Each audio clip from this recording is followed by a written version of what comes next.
Today we are going to discuss about the applications of uncertainty principle. సరే, ఈ అనువర్తనాల కంటే వెళ్ళే కంటే ముందు మనం ఇంకొక చిన్న వీడియో చూద్దాం.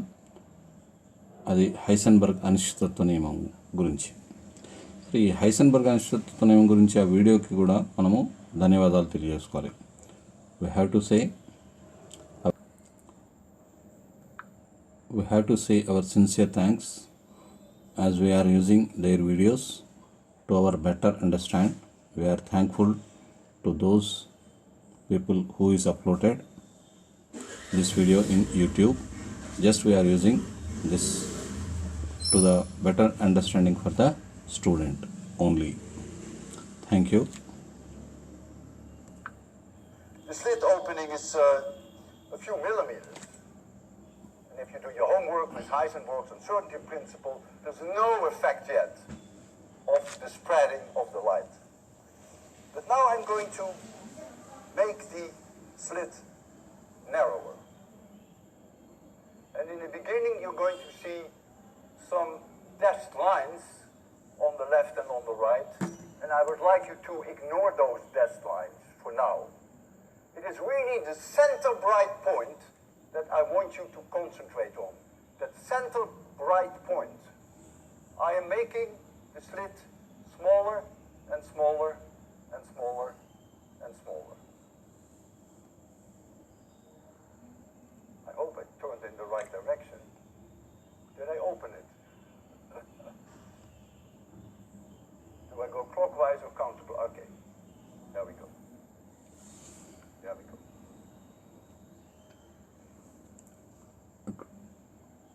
ఇక్కడ మనం ఎలక్ట్రాన్ స్థానాన్ని Look at the center portion.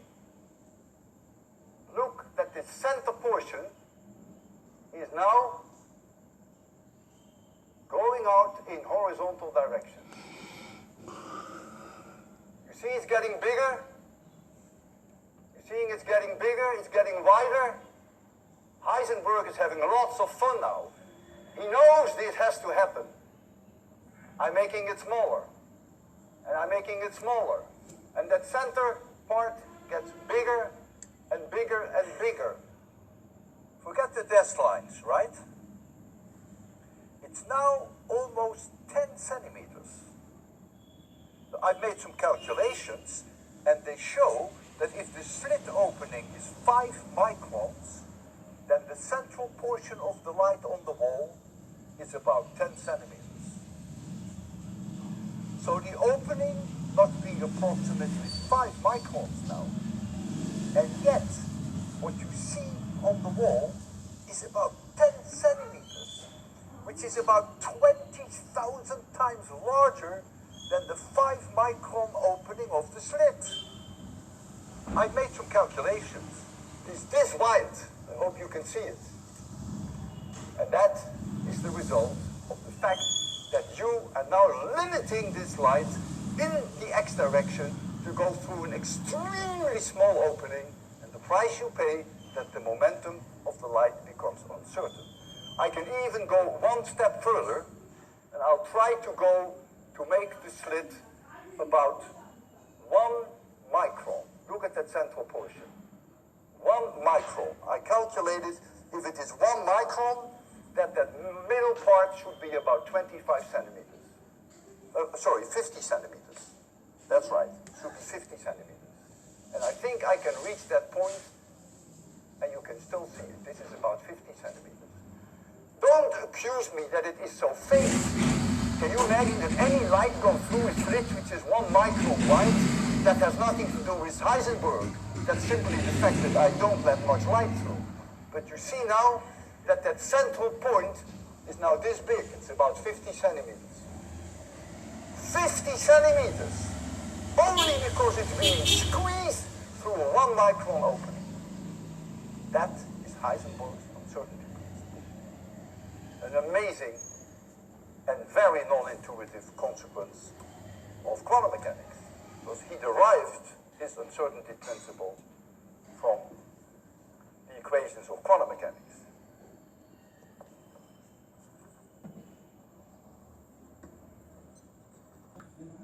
చూసాం కదా. హైసెన్బర్గ్ అనిశ్చితత్వ నియమంలో మనం స్థానాన్ని కనుక్కోవడం కోసమని ఆ చీలిక వెడల్పును తగ్గిస్తూ పోతే ఆ చీలిక వెడల్పుకు లంబంగా ద్రవ్యవేగంలో మార్పు ఎక్కువైపోతుంది. అంటే ద్రవ్యవేగంలో అనిశ్చితత్వం పెరిగిపోతుంది. దీన్ని బట్టి హైసెన్బర్గ్ అనిశ్చితత్వ నియమం అన్నది మనకు కణాలకి మరియు కాంతికి, అంటే కాంతి కూడా కణాల రూపంలో ప్రయాణిస్తుంది అని అనుకుంటున్నాం కాబట్టి కాంతికి మరియు కణాలకి, ఎలక్ట్రాన్ వంటి కణాలకి కూడా దీన్ని మనము అనువర్తింపచేయవచ్చు. సరే, ఇక్కడ హైసెన్బర్గ్ అనిశ్చిత సూత్రం యొక్క అనువర్తనాలు. ఈ అనువర్తనాలు ఏ విధంగా మనకు దీనివల్ల ఏమేమి లాభాలు ఉన్నాయి, వీటిని ఎక్కడ హైసెన్బర్గ్ అనిశ్చిత సూత్రాన్ని మనం ఎక్కడెక్కడ చేయవచ్చు అంటే మనకు తెలుసు. ఒక పరమాణు నిర్మాణం లోపల పరమాణువులో 3 ముఖ్య భాగాలు ఉంటున్నాయి: ఎలక్ట్రాన్లు, ప్రోటాన్లు, న్యూట్రాన్లు. ఎలక్ట్రాన్లు కేంద్రకం చుట్టూ, కేంద్రకం బయట తిరుగుతూ ఉంటాయి. కేంద్రకం లోపల ప్రోటాన్లు, న్యూట్రాన్లు ఉంటాయని తెలుసు. మరి కేంద్రకం లోపల ఎలక్ట్రాన్లు ఎందుకు ఉండవు అంటే కేంద్రకం లోపల కూడా, అంటే పరమాణువు లోపల ఎలక్ట్రాన్లు, ప్రోటాన్లు, న్యూట్రాన్లు ఉంటే కేంద్రకం లోపల ఎలక్ట్రాన్లు కూడా ఉండాలి అని అనుకుందాం. అక్కడ అంటే ఈ హైసెన్బర్గ్ అనిశ్చితత్వ నియమాన్ని ఉపయోగించి ఎలక్ట్రానులు కేంద్రకంలో ఉండవు అని నిరూపిస్తున్నాం.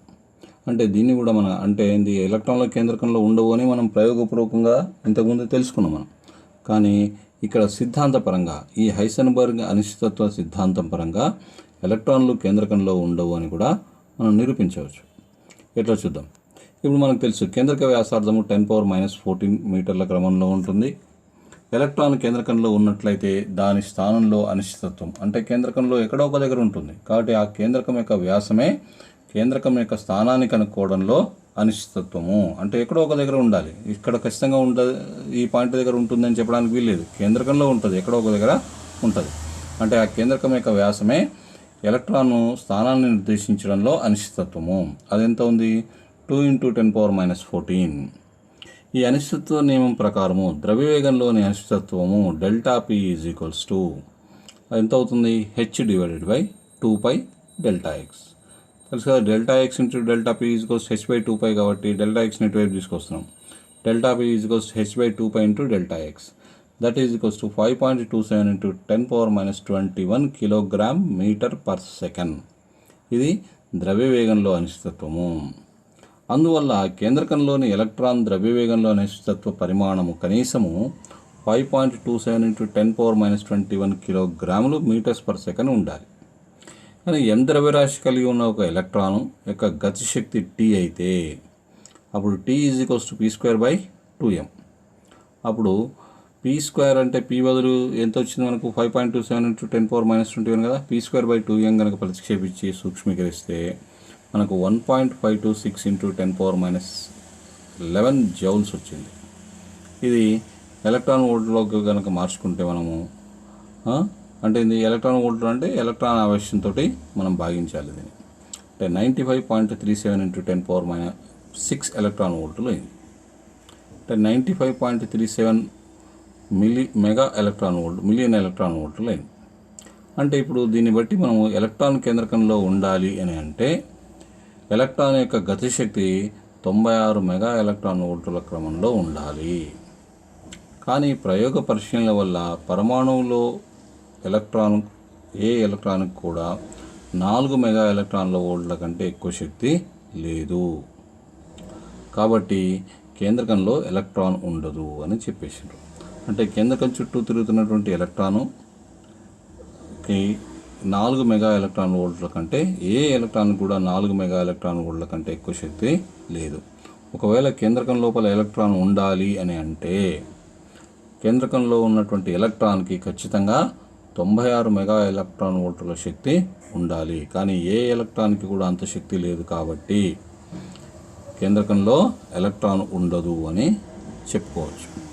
తర్వాత పరమాణువులో ఎలక్ట్రాన్ యొక్క బంధన శక్తి ఆల్రెడీ మనకు తెలుసు. ఎలక్ట్రాన్కి కేంద్రకానికి మధ్య ఆకర్షణ శక్తి ఉంటుంది. ఈ ఆకర్షణ శక్తి వల్ల ఎలక్ట్రాన్లను కేంద్రకం బంధించి ఉంచుతుంది అని చెప్తున్నాం. తర్వాత ఈ బంధన శక్తి అంటే ఏంది? ద్రవ్యరాశి లోపం వల్ల కేంద్రకం లోపల ఏర్పడినటువంటి ద్రవ్యరాశి లోపం వల్ల ఏర్పడినటువంటి బంధన శక్తి, అంటే కేంద్రక కణాలను పట్టి ఉంచే శక్తి. దీన్ని చూద్దాం. పరమాణులోని ఎలక్ట్రాన్లు ధనావేశ కేంద్రకం వల్ల కలిగే స్థిర విద్యుత్ పొటెన్షియల్ ప్రభావానికి లోనై చలిస్తూ ఉంటాయి.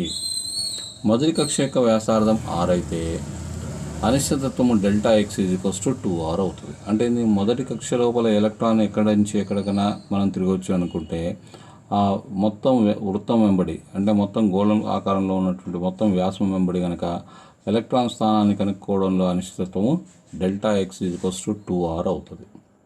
కాబట్టి ద్రవ్యవేగంలో అనిశ్చితత్వము డెల్టా p, కాబట్టి డెల్టా p = h/2π2r, h/4πr అవుతుంది. అందువల్ల పరమాణు కక్షల ఎలక్ట్రాన్ యొక్క ద్రవ్యవేగం కనీసం యొక్క విలువ h/4πrకు సమానంగా ఉండాలి. ఎలక్ట్రాన్ యొక్క గతిశక్తి k = p²2m0 కదా, కాబట్టి p² బదులు h/4πr² ప్రతిక్షేపిస్తున్నాం మనం 4πr, కాబట్టి h²32π2m0r². ఎలక్ట్రాన్కు ఉండే స్థితి శక్తి v అయితే, కేంద్రక ఆకర్షణ వల్ల కలిగినటువంటి స్థితి శక్తి v అయితే v = -Ze²4πε0r. ఇక్కడ z పరమాణు సంఖ్య. అప్పుడు మొత్తం శక్తి, ఎలక్ట్రాన్ యొక్క మొత్తం శక్తి గతిశక్తి ప్లస్ స్థితి శక్తి. గతిశక్తి విలువ h²32π2m0r² Ze²4πε0r. ఇప్పుడు ఈ విలువను ప్రతిక్షేపిస్తే మనకు ఎంత వస్తుంది అంటే ఈ విలువను 6.6 × 10⁻34² /32 × 3.14² 9.1 × 10⁻31 × r² minus z into electronic ఆవేశం 1.6 × 10⁻19² /8.85 × 10⁻12 × r చేసేస్తే 10⁻20 r² -15 × 10⁻10 z/r ఎలక్ట్రాన్ వోల్ట్లు వచ్చేస్తారు. ఇప్పుడు r = 10⁻10 మీటర్లు అని అనుకుంటాను, ఎందుకంటే మొదటి కక్ష యొక్క వ్యాసార్థం r అనుకుంటే అప్పుడు e = -1-15 z అని వచ్చేసింది. ఈ z విలువ హైడ్రోజన్ పరమాణువుకి 1 కాబట్టి కేంద్రకంలో ఒకటే ప్రోటాన్ ఉంటుంది కాబట్టి అప్పుడు 1-15 అన్నది చేస్తే -14 అని వచ్చింది. z = 2 కనుక తీసుకుంటే అప్పుడు -29 ఎలక్ట్రాన్ వోల్ట్లు అవుతుంది. అంటే ఇది బోర్ ప్రతిపాదించినటువంటి మొదటి కక్షల ఎలక్ట్రాన్ యొక్క శక్తికి సరిపోతుంది. అంటే ఏంది, బోర్ ప్రతిపాదించినటువంటి మొదటి కక్షల ఎలక్ట్రాన్ యొక్క శక్తి -13 ఎలక్ట్రాన్ వోల్టులు, రెండో కక్షలో ఎలక్ట్రాన్ యొక్క శక్తి -24.6 ఎలక్ట్రాన్ వోల్ట్తో పోల్చదగిదిగా ఉన్నది.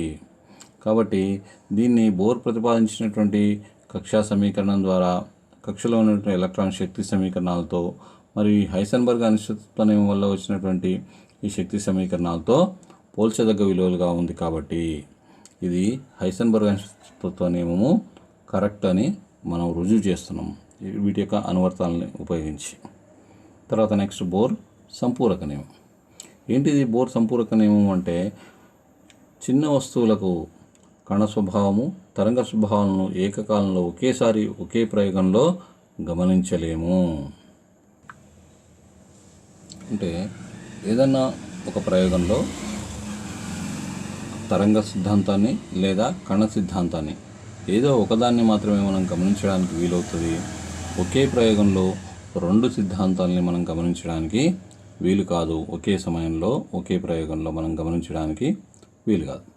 ఉదాహరణకి జంట చీలిక వ్యక్తీకరణ ప్రయోగాన్ని కనుక తీసుకుంటే, ఆ చీలికను మూసినప్పుడు, ఒక చీలికను మూసినప్పుడు మనకు శోధక పరికరాన్ని వెనక ఉంచినప్పుడు వ్యక్తీకరణ పట్టీలు అదృశ్యమవుతాయి. దీన్ని బట్టి ఏదైనా ఒక ప్రయోగం గురించి ఆలోచిస్తే దానిలో ఒకేసారి తరంగ స్వభావాన్ని కానీ లేదా కణ స్వభావాన్ని మాత్రమే గమనించవచ్చు. అందువల్ల తరంగ స్వభావం కానీ కణ స్వభావం కానీ ఒకే వ్యవస్థ యొక్క సంపూరక స్వభావాన్ని సూచిస్తాయి. ఒకటే వ్యవస్థ అంటే ఒకే కణానికి సంబంధించి తరంగ స్వభావము మరి కణ స్వభావము రెండు ఉంటాయి, కానీ మనం రెండింటిని ఏకకాలంలో ఒకేసారి మనము ఒకే ప్రయోగంలో గమనించలేము. ఇదే సంపూరక నియమము.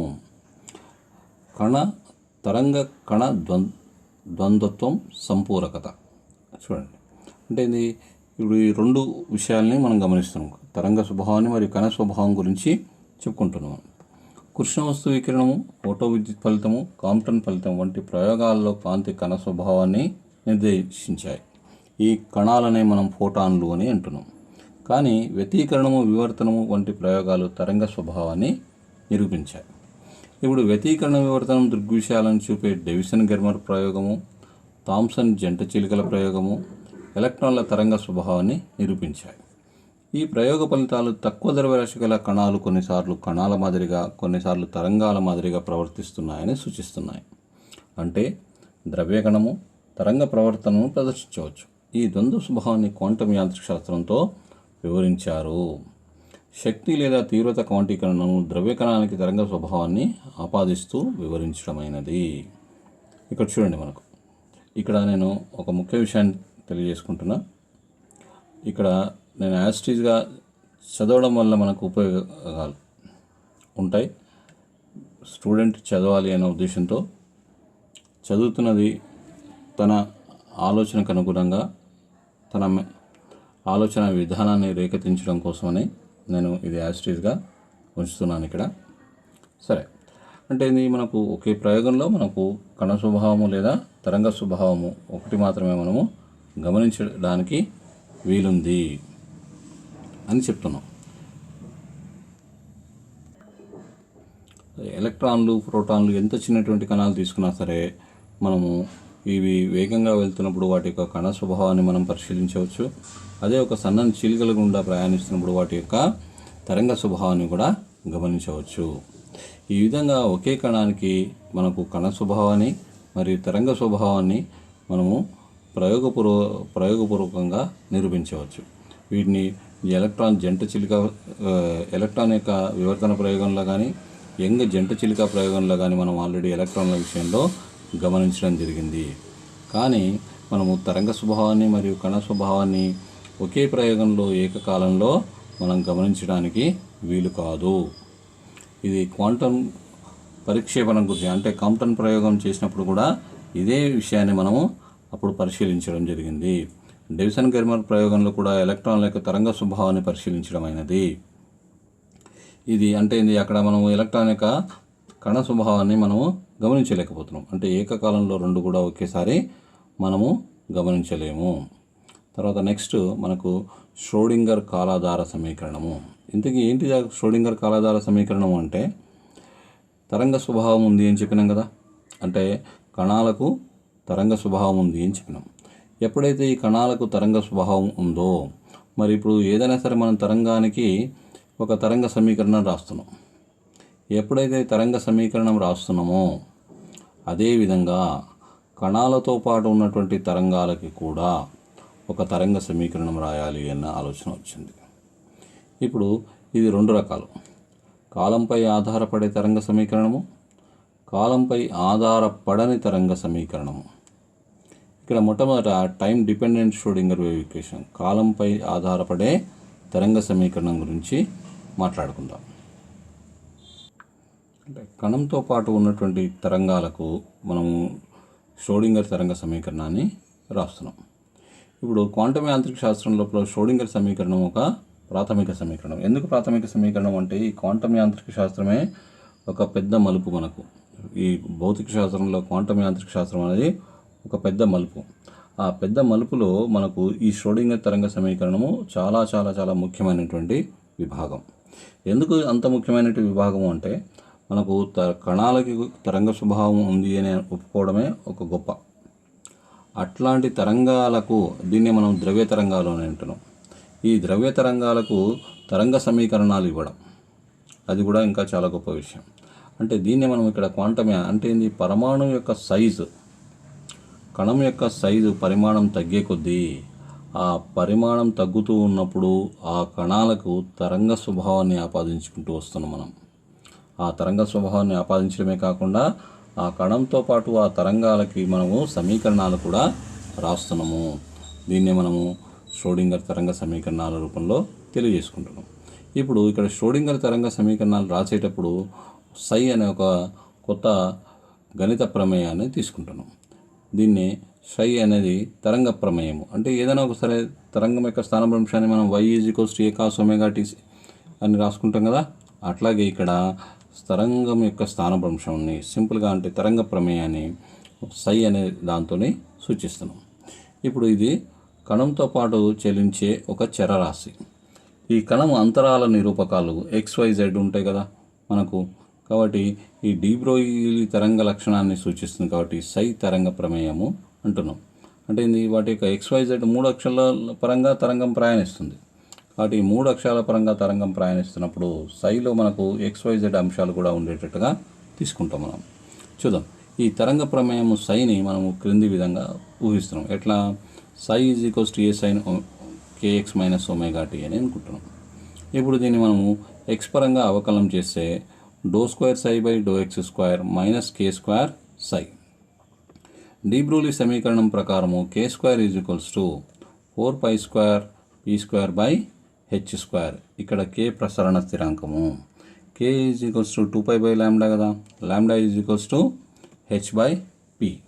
కాబట్టి ఇక్కడ kని ఆ విధంగా మొత్తం సూక్ష్మీకరించి చూడండి. అప్పుడు మనకు ∂2ψ/∂x² - k² సై సమీకరణం వచ్చేసింది. ఇప్పుడు ∂2ψ/∂x² - 4π2p²h² సై వచ్చేసింది.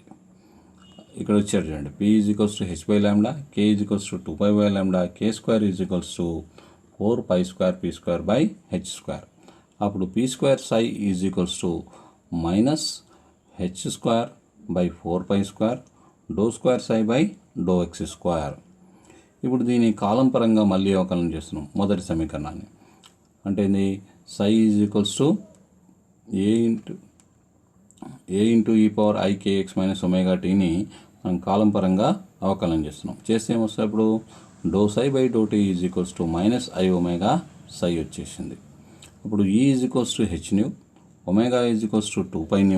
వీటి నుంచి ω = 2πe/h.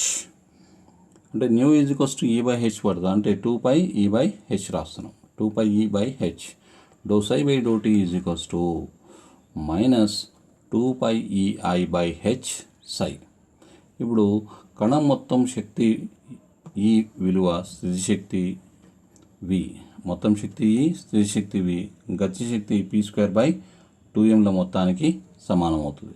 అప్పుడు E మొత్తం శక్తి E = p²/2m + V, లేదా దీనికి తరంగ ప్రమేయాలు ఇరువైపులా రాస్తే ఈ సై = p²/2m సై + V సైగా రాయవచ్చు. ఇప్పుడు చూడండి, మొత్తం శక్తికే అంటే మొత్తం శక్తి = గతిశక్తి ప్లస్ స్థితిశక్తుల మొత్తంగా రాస్తున్నాం. ఇప్పుడు మొత్తం శక్తి సమీకరణానికి మనము దీనికే తరంగ ప్రమేయంతో చేస్తున్నాం ఇరువైపులా సై. ఇప్పుడు ఈ సమీకరణం నుంచి ఈ సై, p² సై, V సై విలువలు ప్రతిక్షేపిస్తున్నాం. అంటే ఇప్పుడు మనకు ఈ సై ఆల్రెడీ మనకి ఇక్కడ రాసుకున్నాం కదా, ఈ సై ఏదో రాస్తున్నాం మనం, ∂ψ/∂t. ఈ సై ∂ψ/∂t ఏ సై వచ్చేసింది కదా. అప్పుడు -h/2πi ∂ψ/∂t -p² సై బదులుగా రాస్తున్నాం మళ్ళీ, -h²/8π²m ∂2ψ/∂x² + V సై. అంటే ఈ సై -h/2πi ∂ψ/∂t రాసేసినాం మనం. ఇక్కడ IH కట్ ∂ψ/∂t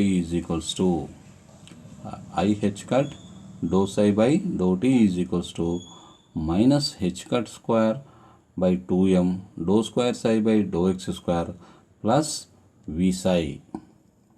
అంటే ఇప్పుడు ష్రోడింగర్ కాలాధార సమీకరణము అని అంటున్నాం దీన్ని.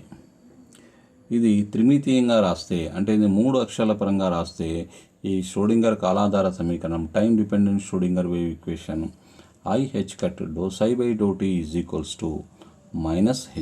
-h²/2m ∂2ψ/∂x² + ∂2ψ/∂y² + ∂2ψ/∂z² + V psi. ఇప్పుడు IH cut ∂ψ/∂t -h²/2m ∂2ψ + V Sye.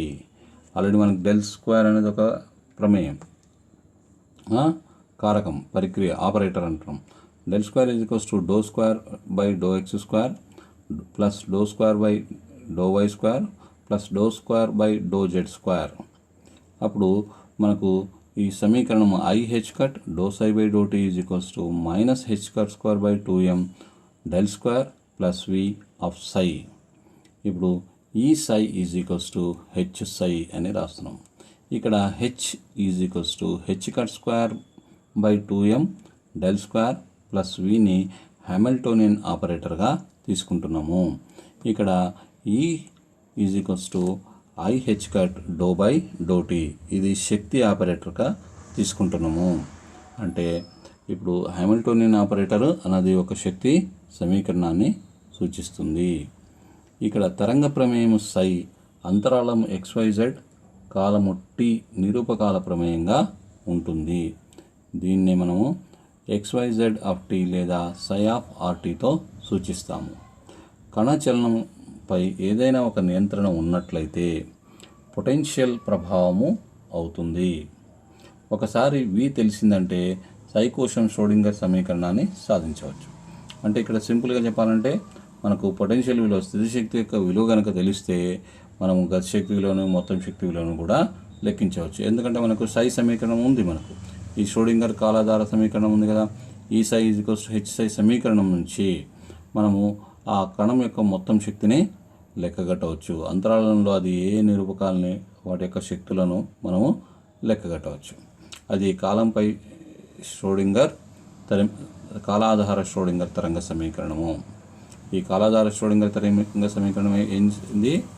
IH cut do psi by do tea is equals to minus H cut square by 2m del square plus V of psi. దాన్నే మనము E psi is equals to H psi. ఈ Hamiltonian operator H is equals to H cut square by 2m del square plus V, దీన్ని Hamiltonian operator అంటున్నాం. ఈ హ్యామిల్టోనియన్ ఆపరేటర్ని మనం శక్తి operator అని కూడా అంటాం, అంటే శక్తి సమీకరణాన్ని సూచిస్తుంది. ఇక్కడ E is equals to I H cut do by do t అనేది శక్తిని సూచిస్తుంది. ఇక్కడ శక్తిని సూచించేది శక్తి ఆపరేటర్ని సూచించేది. ఈ శక్తి ఆపరేటర్ ఏంటి అంటే హ్యామిల్టోనియన్ ఆపరేటరే మనం శక్తి ఆపరేటర్ అని కూడా అంటాము. నెక్స్ట్ మనము కాలంపై ఆధారపడని ష్రోడింగర్ సమీకరణం. ఇంతకుముందు పైంది పై ఆధారపడే ష్రోడింగర్ తరంగ సమీకరణము చూసినాం. ఏంటిది అది అంటే I H cut do psi by do tea is equals to minus H cut square by 2m del square plus V of psi. దీన్నే మనము ఈ సై హెచ్ సైగా అనుకుంటున్నాం. ఇప్పుడు బ్రాకెట్లో ఉన్నటువంటిది minus H cut square by 2m del square plus విని is equals to H, that is Hamiltonian operator అని అంటున్నాం. ఈ హ్యామిల్టోనియన్ ఆపరేటర్ శక్తి ఆపరేటర్ని సూచిస్తుంది. E is equals to I H cut do by doe టీని శక్తిని సూచిస్తుంది. అంటే ఈ హ్యామిల్టోనియన్ ఆపరేటర్ అదేమో శక్తిని ఈ అనేది శక్తిని సూచిస్తే హ్యామిల్టోనియన్ ఆపరేటర్ అనేది శక్తికి సంబంధించిన ఆపరేటర్ని సూచిస్తుంది. తర్వాత నెక్స్ట్ మనం కాలంపై ఆధారపడని ష్రోడింగర్ తరంగ సమీకరణం గురించి మాట్లాడుకుంటాం. ఇప్పుడు ఈ కాలంపై ఆధారపడని ష్రోడింగర్ తరంగ సమీకరణము ఏ విధంగా ఉంటుందంటే స్థితి శక్తిపై మాత్రమే ఆధారపడి ఉండదు. ఇటువంటి పరిస్థితుల్లో కణంపై పనిచేసే బలాలు, స్థితి శక్తి, కణంపై స్థానం మాత్రమే ఆధారపడతాయి. ఇప్పుడు దీనికి ష్రోడింగర్ తరంగ ప్రమేయము సై ఆఫ్ XTను రెండు ప్రమేయాల లబ్ధంగా రాయవచ్చు. అంటే అప్పుడు కాలంపై ఆధారపడని ష్రోడింగర్ తరంగ సమీకరణం ఏంది? ఖచ్చితంగా దీంట్లో మనం కాల ప్రమేయం లేకుండా చూసుకోవాలి. చూద్దాం. వాటిలో ఒక ప్రమేయం స్థాన నిరూపకం పైన ఆధారపడి ఉంటే ఇంకొకటి కాలంపై మాత్రమే ఆధారపడి ఉంటుంది. అప్పుడు సై ఆఫ్ XT ఇది ఒక తరంగం. సై ఆఫ్ XT అనేది AeikX మైనస్ ωt అనే సమీకరణంతో సూచిస్తున్నాం. తరంగ ప్రమేయం సై. దీనిలో చూద్దాం. A into eikX into e power minus iωt. ఇప్పుడు psi X E power iωt. ఇక్కడ psi X is equals to A into e power ikX. ఇప్పుడు doe psi by do tea is equals to ఏం రాసుకోవచ్చు? iω psi of X E power minus I omega tea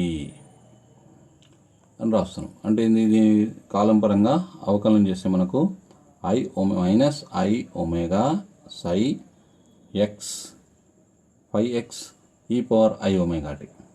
So that is equals to minus I omega psi. That is equals to minus 2 pi e I by h psi. ఎందుకు రాస్తున్నాం ఇక్కడ అంటే omega is equals to 2 pi nu is equals to E by h కాబట్టి అంటే అప్పుడు మనకు omega is equals to 2 pi E by H రాస్తున్నాం కదా, ఐకి ఐ మైనస్కి మైనస్ రాస్తున్నాం. 2 pi E by H I సై అంటే డో సై బై డో టీని ఏ విధంగా రాస్తున్నామో చూడండి. Doe psi by do tea is equals to minus 2 pi E I by H psi అని వచ్చేసింది. ఇప్పుడు I H cut do psi by do tea is equals to E psi అని మనకు తెలుసు అవునా. కాబట్టి ఈ సమీకరణం పరంగా 2 సార్లు అవకలనం చేస్తే 2.57 దీన్ని మనము psi of X T is equals to 5x E power minus I omega టీని 2 సార్లు కాలం పరంగా అవకలనం చేస్తున్నాం. మనం ఇక్కడ 2 సార్లు ఎక్స్ పరంగా అవకలనం చేస్తే doe square psi by do X square is equals to do square 5 by do X square E power minus I omega T వచ్చింది.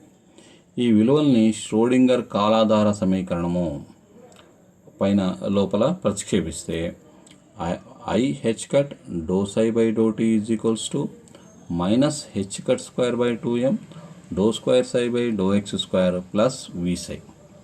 దీని నుంచి E 5x E power minus I omega T is equals to minus H cut square by 2m doe square 5 by do X square E power minus I omega T plus V psi X E power minus I omega tea.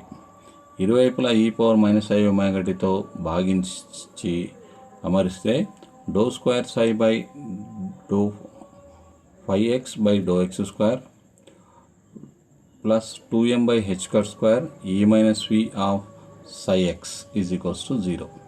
ఈ సమీకరణాన్ని మనం కాలంపై ఆధారపడని Schrodinger సమీకరణము అంటాం.